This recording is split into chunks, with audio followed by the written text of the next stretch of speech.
This is my story of being homeless. During the 2.5 years that I was homeless, my mom and I lived in a maroon, beat-up, rusted-out truck. Most of my things were stored in a storage unit. We were able to trade different clothing out when the seasons changed. We kept 2 tubs in the back of the truck filled with our clothes and our blankets for the night. When we left the truck, every time we would have to put the tubs into the cab and leave them on the bench seat. Then when we went to get back into the truck, the process was reversed and the tubs had to come out of the truck and put into the bed. Most of the time, we were able to spend time inside of several restaurants and the local library. This allowed us to stay cool during the summer, as we had no air conditioner in the truck, and to stay warm in the winter during the cool temperatures in the snow. There were times that we spent hours at the city and state parks.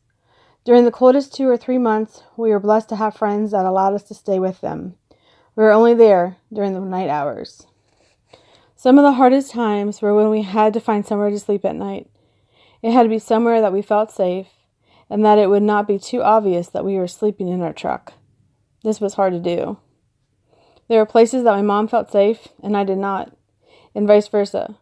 We only slept several hours a night, and most of that was broken sleep due to the cold, fear of being hurt, and knowing that we had to make sure we left by a certain time.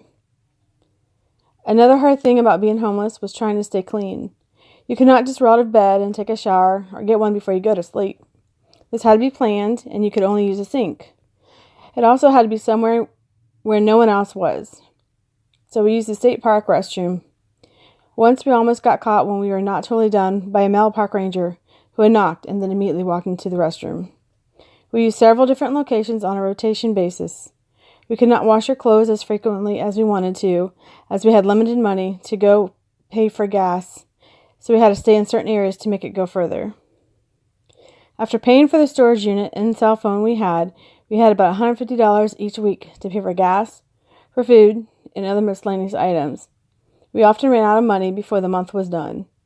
We never went without eating something, even if it was only some chips and a drink or some trail mix and a drink. God kept us fed. Several times we were questioned by the police. We were followed in stores after having sat in their parking lot for a short while, and then meandering through the store, just trying to kill some time. We had people call the police on us as we sat in a public parking lot. Once we even had 2 police cars surround our truck, one in the front and one in the back, to keep us from leaving the parking lot. Only several of our friends kept speaking with us. We had a few family members try and help us when they could. Some of the people who worked at one of the restaurants that we spent a lot of time in gave us free food multiple times.